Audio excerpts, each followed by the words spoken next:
ನಮಸ್ಕಾರ ಸ್ನೇಹಿತರೆ, welcome back to Yashaswi home tips. ಇವತ್ತಿನ ವಿಡಿಯೋದಲ್ಲಿ ನ್ಯಾಚುರಲ್ ಹೇರ್ ಡೈಯನ್ನು ಹೇಗೆ ಮಾಡೋದು ಅಂತ ನೋಡೋಣ. ಇದನ್ನು ಹಚ್ಚೋದ್ರಿಂದ ಕೆಮಿಕಲ್ ಮುಕ್ತವಾಗಿ ನಮ್ಮ ಕೂದಲನ್ನು ಕೂಡ ರಕ್ಷಿಸ್ಬೋದು. ಅದೇ ರೀತಿಯಾಗಿ ಬೆಳ್ಳಗಿರುವಂತಹ ಕೂದಲನ್ನು ನ್ಯಾಚುರಲ್ ಆಗಿ ಕಪ್ಪು ಕೂಡ ಮಾಡ್ಕೊಳ್ಬೋದು. ಬನ್ನಿ ಹಾಗಾದರೆ ಈ ನ್ಯಾಚುರಲ್ ಹೇರ್ ಡೈಯನ್ನು ಮಾಡ್ಕೊಳ್ಳೋದಕ್ಕೆ ಏನೆಲ್ಲ ಸಿದ್ಧತೆಯನ್ನು ಮಾಡ್ಕೊಳ್ಬೇಕು ನೋಡೋಣ. ಇಲ್ಲಿ ಒಂದು ಕಬ್ಬಿಣದ ಬಾಣಲಿಯನ್ನು ತಗೊಂಡಿದ್ದೀನಿ. ಅದಕ್ಕೆ 1 ಹಿಡಿಯಾಗುವಷ್ಟು ಕರಿಬೇವು ಸೊಪ್ಪನ್ನು ಹಾಕ್ಕೊಂಡಿದ್ದೀನಿ. ನಂತರ ಈರುಳ್ಳಿ ಸಿಪ್ಪೆ ಬರುತ್ತಲ್ಲ, ಅದನ್ನು ಹಾಕ್ಕೊಳ್ಬೇಕಿಲ್ಲಿ. 1 ಹಿಡಿಯಾಗುವಷ್ಟು ಇದೆ ಅದು ಕೂಡ. ಇದನ್ನು ಇನ್ನೀಗ ಬಾಡಿಸ್ಕೊಳ್ಳೋಣ. ಚೆನ್ನಾಗಿ ಡ್ರೈ ಆಗಬೇಕಿದು, ಅಲ್ಲಿ ತನಕ ಹುರ್ಕೊಳ್ಬೇಕು. ಎಣ್ಣೆ ಎಲ್ಲ ಹಾಕದೆ ಹಾಗೇ ಹುರ್ಕೊಳ್ಳೋದು. ಇದನ್ನು ಚೆನ್ನಾಗಿ ಫ್ರೈ ಆಯಿತು ಅಥವಾ ಇದು ಗರಿ ಗರಿ ಆಯಿತು ಅನ್ನುವಾಗ ಸ್ಟವನ್ನು ಆಫ್ ಮಾಡ್ಕೊಳ್ಬೋದು. ಇನ್ನು ಅದನ್ನು ತಣ್ಣಗಾಗೋದಕ್ಕೆ ಬಿಡೋಣ.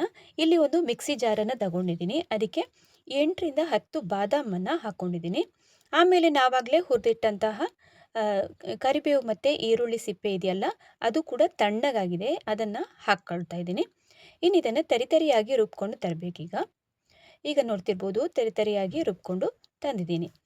ಮಿಕ್ಸಿ ಮಾಡಿದಂತಹ ಈ ಮಿಶ್ರಣವನ್ನು ಒಂದು ಸೈಡಲ್ಲಿ ಇಡೋಣ. ನೆಕ್ಸ್ಟ್ ಈಗ ಇಲ್ಲಿ ಒಂದು ಕಾಟನನ್ನು ತಗೊಳ್ಬೇಕು. ಆ ಕಾಟನ್ ಮೇಲೆ ನಾವೀಗ ರುಬ್ಬಿ ಇಟ್ಟಂತಹ ಈ ಮಿಶ್ರಣವನ್ನು ಹಾಕ್ಕೊಳ್ಬೇಕು. ಈಗ ನೋಡಿ, ಕಾಟನನ್ನು ತಗೊಂಡು ಅದನ್ನು 2 ಭಾಗವಾಗಿ ಮಾಡ್ಕೊಳ್ಳೋಣ.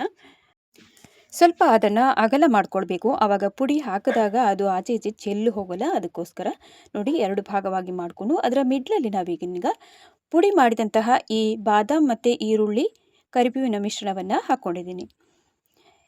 ಇನ್ನು ಕಾಟನನ್ನು ಕಂಪ್ಲೀಟಾಗಿ ಅದರಲ್ಲಿ ಕವರ್ ಮಾಡಬೇಕು. ನೋಡಿ, ಅದರ ಒಳಗಡೆಯಿಂದ ಸ್ವಲ್ಪನೂ ಹೊರಗೆ ಬರದಂಗೆ ನೋಡ್ಕೊಳ್ಬೇಕು. ಈ ಥರ ಮಾಡ್ಕೊಂಡಾದ ನಂತರ ಒಂದು ಹಣತೆಯನ್ನಾದರೂ ತಗೊಳ್ಬೇಕು, ಅಥವಾ ಒಂದು ತಟ್ಟೆಯನ್ನಾದರೂ ತಗೊಳ್ಬೋದು, ಹಣತೆ ಇಲ್ಲ ಅಂತನೋರು. ಈಗ ಹಣತೆ ಮೇಲೆ ಇದನ್ನು ಇಟ್ಕೊಂಡು ನಂತರ ಇದಕ್ಕೆ ಪ್ಯೂರ್ ಆಗಿರುವಂತಹ ಎಳ್ಳೆಣ್ಣೆಯನ್ನು ಹಾಕ್ಕೊಳ್ಬೇಕು. ನೋಡ್ತಿರ್ಬೋದು, ನಾನೀಗ ಎಳ್ಳೆಣ್ಣೆಯನ್ನು ಹಾಕ್ಕೊಳ್ತಾ ಇದ್ದೀನಿ. ಅದರ ಮೇಲಿಂದ ಎಷ್ಟು ಹಿಡಿಸುತ್ತೋ ಅಷ್ಟನ್ನು ಹಾಕ್ಕೊಳ್ಬೇಕು. ಚೆನ್ನಾಗಿ ಅದು ಫುಲ್ ಎಣ್ಣೆಯಲ್ಲಿ ತೇವದಲ್ಲಿ ಒದ್ದೆ ಆಗಬೇಕು. ಅಷ್ಟನ್ನು ನಾವು ಹಾಕ್ಕೊಳ್ಬೇಕು. ಟೋಟಲಾಗಿ ನಾನು 5 ರಿಂದ 6 ಸ್ಪೂನ್ ಆಗುವಷ್ಟು ಎಳ್ಳೆಣ್ಣೆಯನ್ನು ಹಾಕ್ಕೊಂಡಿದ್ದೀನಿ. ವಿಡಿಯೋದಲ್ಲಿ ತೋರಿಸಿರುವ ಥರನೇ ಮಾಡಿದ್ರಾಯಿತು. ಎಲ್ಲೆಲ್ಲ ಕಾಟನ್ ಇದೆಯೋ ಅಲ್ಲೆಲ್ಲ ನಾವೀಗ ಎಣ್ಣೆಯಲ್ಲಿ ಸರಿಯಾಗಿ ಅದು ಒದ್ದೆ ಆಗಬೇಕು. ಹಾಗೆ ಹಾಕ್ತಾ ಬರಬೇಕು. ಈಗ ನೋಡ್ತಿರ್ಬೋದು, ಹೀಗೆ ಸುತ್ತಲೂ ಎಣ್ಣೆಯನ್ನು ಹಾಕ್ಕೊಂಡಿದ್ದೀನಿ. ಸರಿಯಾಗಿ ಎಣ್ಣೆಯಲ್ಲಿ ಒದ್ದೆ ಆಯಿತು ಅಥವಾ ಎಣ್ಣೆ ಎಲ್ಲ ಸರಿಯಾಗಿ ಹಾಕ್ಕೊಂಡಿದ್ದಾಯಿತು ಅಂತ ಮೇಲೆ ನೆಕ್ಸ್ಟ್ ಈಗ ಇಲ್ಲಿ 4 ಲೋಟವನ್ನು, ಒಂದೇ ಸಮನಾಗಿರುವಂತಹ ಲೋಟವನ್ನು ಇಟ್ಕೊಳ್ಬೇಕು. ಅದರ ಮೇಲೆ ನಾವಿನ್ನೀಗ ತಟ್ಟೆಯನ್ನು ಇಟ್ಕೊಳ್ಬೇಕಾಗತ್ತೆ. ಅದಕ್ಕೋಸ್ಕರ ಲೆವೆಲ್ಸ್ ಕರೆಕ್ಟಾಗಿರಬೇಕು. ಹಾಗಿರುವಂತಹ ಲೋಟವನ್ನೇ ಆಯ್ಕೆ ಮಾಡಿಕೊಂಡು ನೋಡಿ, ಅದರ ಮೇಲೆ ಈ ಥರ ತಟ್ಟೆಯನ್ನು ಇಟ್ಕೊಳ್ಬೇಕಾಗತ್ತೆ. ಹಣತೆ ಮೇಲೆ ಇಡೋದು ಬೇಡ ಅಂತ ಅನ್ನೋರು ಹೀಗೆ ಕೂಡ ಮಾಡ್ಕೊಳ್ಬೋದು. ಒಂದು ತಟ್ಟೆ ಮೇಲೆ ಇಟ್ಕೊಂಡು ಕೂಡ ಮಾಡ್ಕೊಳ್ಬೋದು. ಈಗ ಲೋಟವನ್ನೆಲ್ಲ ಸರಿಯಾಗಿ ಲೆವೆಲ್ ಆಗಿದೆಯಾ ಅಂತ ನೋಡಿಕೊಂಡು ಮತ್ತೊಮ್ಮೆ ಚೆಕ್ ಮಾಡ್ಕೊಳ್ಬೋದು. ತಟ್ಟೆಯನ್ನು ಇಟ್ಟು ಲೆವೆಲ್ ಕರೆಕ್ಟ್ ಆಗಿದ್ದರೆ ಸರಿಯಾದಂತಹ ಹಂತದಲ್ಲಿ ನಾವು ಇದ್ದೀವಿ ಅಂತ ಅರ್ಥ. ಇನ್ನು ನಾವಿದಕ್ಕೆ ಒಂದು ಸ್ವಲ್ಪ ಮೇಲಿಂದ ಕರ್ಪೂರವನ್ನು ಹಾಕ್ಕೊಳ್ಬೇಕು. ಸರಿಯಾಗಿ ಬೆಂಕಿ ಹತ್ಕೊಳ್ಬೇಕು ಅಂತಂದರೆ ಸ್ವಲ್ಪ ಜಸ್ಟ್ ಒಂದು ಪುಡಿ ಉದುರಿಸಿದ್ರೆ ಸಾಕಷ್ಟೇ, ಜಾಸ್ತಿ ಹಾಕ್ಕೊಳ್ಳೋದಕ್ಕೆ ಹೋಗಬೇಡಿ. ನಾವು ಬೆಂಕಿ ಕೊಡ್ತೀವಲ್ಲ, ಆವಾಗ ಸ್ವಲ್ಪ ಅದು ಹಿಡ್ಕೊಳ್ಬೇಕು. ಅದಕ್ಕೋಸ್ಕರ ನೋಡಿ, ಈಗಾಗಲೇ ಬೆಂಕಿಯನ್ನು ಕೊಟ್ಟಿದ್ದಾಯಿತು. ನೋಡ್ಬೋದು ನೀವೀಗ ಯಾವ ಥರ ತಟ್ಟೆಗೆ ಅದರ ಮಸಿ ಎಲ್ಲ ಅಂಟ್ಕೊಳ್ಳುತ್ತೆ ಅಂತ ನೋಡ್ಬೋದು ನೀವು. ಹೀಗೇ ಮಾಡ್ತಾ ಬಂದರೆ ಆಯಿತು. ಕಂಪ್ಲೀಟಾಗಿ ಅದು ಉರಿದು ಹೋಗುವಷ್ಟು ಹೊತ್ತು ನಾವೀಗ ತಟ್ಟೆಯನ್ನು ಇಟ್ಕೊಳ್ಬೇಕು. ಆದಷ್ಟು ಹಳೆಯ ತಟ್ಟೆಯನ್ನು ಇಟ್ಕೊಳ್ಳಿ. ಇದನ್ನು ಮತ್ತೆ ಯೂಸ್ ಮಾಡ್ಕೊಳ್ಳೋದಕ್ಕೆ ಬರೋದಿಲ್ಲ. ಈಗಾಗಲೇ ಸರಿಯಾಗಿ ಎಲ್ಲ ಹುರಿದು ಬೂದಿ ಆಗಿದೆ, ನೋಡ್ಬೋದು ನೀವೀಗ. ತಣ್ಣಗಾದ ನಂತರ ನಾವು ಇದನ್ನು ತಟ್ಟೆಯನ್ನು ತೆಗಿಬೋದು. ಕಂಪ್ಲೀಟಾಗಿ ಮಸಿಯಿಂದ ತಟ್ಟೆ ಕವರ್ ಆಗಿದೆ ನೋಡಿ. ಇನ್ನು ಅದನ್ನು ಒಂದು ದಪ್ಪಕ್ಕಿರುವಂತಹ ಒಂದು ವಿಸಿಟಿಂಗ್ ಕಾರ್ಡೋ ಅಥವಾ ಒಂದು ಯಾವುದಾದ್ರೂ ಒಂದು ರಟ್ಟಿನ ಪೀಸೋ ಅದರಲ್ಲಿ ನಾವಿನ್ನೀಗ ಈ ಮಸಿಯನ್ನು ಕಲೆಕ್ಟ್ ಮಾಡ್ಕೊಳ್ಬೋದು. ಬಹಳನೇ ಒಳ್ಳೆಯದಾಗಿರುತ್ತೆ ಈ ಥರದ ಒಂದು ಇದನ್ನು ಮಾಡ್ಕೊಳ್ಳೋದ್ರಿಂದ ಹೇರ್ ಡೈಯನ್ನು. ಕಣ್ಣಿಗೆ ಕಾಜಲಾಗಿ ಕೂಡ ಇದನ್ನು ಉಪಯೋಗ ಮಾಡ್ಕೊಳ್ಬೋದು. ನೀವು ಪ್ಯೂರ್ ಆಗಿರುವಂತಹ ಎಣ್ಣೆಯನ್ನು ಯಾವುದಾದ್ರೂ ಬಳಕೆ ಮಾಡಿದಲ್ಲಿ ಕಣ್ಣಿಗೆ ಕಾಜಲಾಗಿ ಕೂಡ ಉಪಯೋಗಿಸ್ಬೋದು.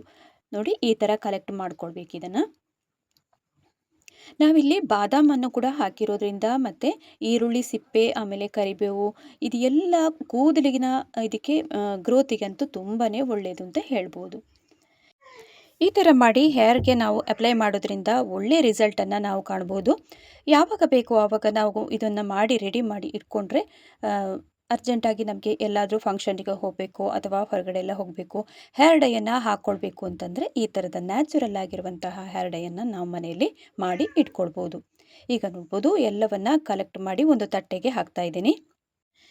ಇನ್ನು ಈ ಮಿಶ್ರಣಕ್ಕೆ ನೀವು ಯಾವುದೇ ರೀತಿಯಾದಂತಹ ಎಣ್ಣೆಯನ್ನು ಬಳಕೆ ಮಾಡ್ಕೊಳ್ಬಹುದು. ರೆಗ್ಯುಲರ್ ಆಗಿ ನೀವು ತಲೆಗೆ ಹಚ್ಚುವಂತಹ ಎಣ್ಣೆಯನ್ನು ಇದಕ್ಕೆ ಹಾಕಿದರೆ ಆಯಿತು. ಒಂದು 2 ಸ್ಪೂನ್ ಆಗುವಷ್ಟು ಎಣ್ಣೆಯನ್ನು ನಾನಿಲ್ಲಿ ಕೊಬ್ಬರಿ ಎಣ್ಣೆಯನ್ನು ಹಾಕ್ಕೊಳ್ತಾ ಇದ್ದೀನಿ. ನೆಕ್ಸ್ಟ್ ಸರಿಯಾಗಿ ಒಮ್ಮೆ ಮಿಕ್ಸ್ ಮಾಡ್ತಾ ಮತ್ತೆ ನಾವು ಅದನ್ನು ಅಪ್ಲೈ ಮಾಡ್ಕೊಳ್ಬೋದು. ಕೂದಲಿಗಾದರೂ ಅಪ್ಲೈ ಮಾಡ್ಬೋದು ಅಥವಾ ಕಾಜಲಾಗಿ ಕೂಡ ಅಪ್ಲೈ ಮಾಡ್ಕೊಳ್ಬೋದು. ನೋಡ್ತಾ ಇರ್ಬೋದು ನೀವೀಗ ಯಾವ ಥರದ ಟೆಕ್ಸ್ಚರಲ್ಲಿ ಬಂದಿದೆ ಅಂತ. ಇನ್ನು ಇದನ್ನು ಸ್ಟೋರ್ ಮಾಡ್ಕೊಳ್ಳೋದಕ್ಕೆ ಕೂಡ ಹಾಗೆಯೇ ಸ್ಮಾಲ್ ಕಂಟೈನರನ್ನು ನಾವು ತಗೊಂಡ್ರೆ ಅದರ ಒಳಗಡೆ ಕೂಡ ಇಟ್ಕೊಂಡು ಯಾವಾಗ ಬೇಕಾವಾಗ ಯೂಸ್ ಮಾಡ್ಕೊಳ್ಬೋದು. ತುಂಬ ಸುಲಭವಾದಂತಹ ವಿಧಾನ ಇದು. ರಿಸಲ್ಟ್ ಅಂತೂ ಪಕ್ಕಾ 100% ಇದು ನ್ಯಾಚುರಲ್ ಆದಂತಹ ಹೇರ್ ಡೈ ಅಂತ ಹೇಳ್ಬೋದು. ಇನ್ನು ಸ್ವಲ್ಪ ಅಪ್ಲೈ ಮಾಡಿ ನೋಡೋಣ ಯಾವ ಥರ ರಿಸಲ್ಟ್ ಬರುತ್ತೆ ಅಂತ. ನೋಡ್ಬೋದು ನೀವೀಗ ನಾನು ನೀರಲ್ಲಿ ಕೈಯನ್ನೇ ಅದ್ದಿ ತೋರಿಸ್ತಾ ಇದ್ದೀನಿ ನೋಡಿ. ಸ್ವಲ್ಪನೂ ಹೋಗೋದೇ ಇಲ್ಲ, ಅಷ್ಟು ಚೆನ್ನಾಗಿ ಬಂದಿರುತ್ತೆ. ಎಲ್ಲಾದರೂ ಫಂಕ್ಷನ್ಸ್ಗೆಲ್ಲ ಹೋಗಬೇಕು ಅಥವಾ ಅರ್ಜೆಂಟಾಗಿ ನಮಗೆ ಎಲ್ಲಾದರೂ ಹೊರಗಡೆ ಎಲ್ಲ ಹೋಗಬೇಕು ಅಂದಾಗ ಈ ಥರದ ನ್ಯಾಚುರಲ್ ಡೈಯನ್ನು ನೀವು ಹಚ್ಕೊಳ್ಬೋದು. ಈಗ ಒಂದು ಸಣ್ಣ ಕಂಟೈನರಲ್ಲೇ ಹಾಕಿ ಸ್ಟೋರ್ ಮಾಡಿ ಇಟ್ಕೊಳ್ಬೋದು ಈ ಥರ. ಇನ್ನು ನಾವು ಕೂದಲಿಗೆ ಅಪ್ಲೈ ಮಾಡ್ಕೊಳ್ಬೇಕಾದ್ರೆ ಒಂದು ಬ್ರಷನ್ನು ನಾವು ಮಾರ್ಕೆಟಿಂದ ತಗೊಳ್ಬೋದು. ನೋಡಿ ಈ ಥರದ್ದು ಬ್ರಷ್ ಸಿಗುತ್ತೆ. ಇದರಲ್ಲಿ ನಾವು ಸ್ವಲ್ಪನೇ ಡಿಪ್ ಮಾಡಿಕೊಂಡು ನಾವು ಎಲ್ಲೆಲ್ಲ ಬೆಳ್ಳಗಿರುವಂತಹ ಕೂದಲಿದೆಯೋ ಅಲ್ಲಿಗೆಲ್ಲ ಹಚ್ತಾ ಬರ್ಬೋದು. ತುಂಬಾ ಸುಲಭ ಆಗುತ್ತೆ ಇದು. ಇವತ್ತಿನ ಯಶಸ್ವಿ ಹೋಮ್ ಟಿಪ್ಸಿನಲ್ಲಿ ನಾನು ಕೊಟ್ಟಂತಹ ಈ ನ್ಯಾಚುರಲ್ ಹೇರ್ ಡೈಯನ್ನು ಮನೆಯಲ್ಲಿ ನೀವು ಕೂಡ ಟ್ರೈ ಮಾಡಿ ನೋಡಿ. ತುಂಬಾ ಹೆಲ್ಪ್ಫುಲ್ ಆಗಿರ್ಬೋದು ಅಂತ ಅಂದ್ಕೊಂಡಿದ್ದೀನಿ. ಇನ್ನೂ ಹಲವಾರು ಟಿಪ್ಸ್ನೊಂದಿಗೆ ಮತ್ತೊಮ್ಮೆ ಸಿಗೋಣ. ವಂದನೆಗಳು.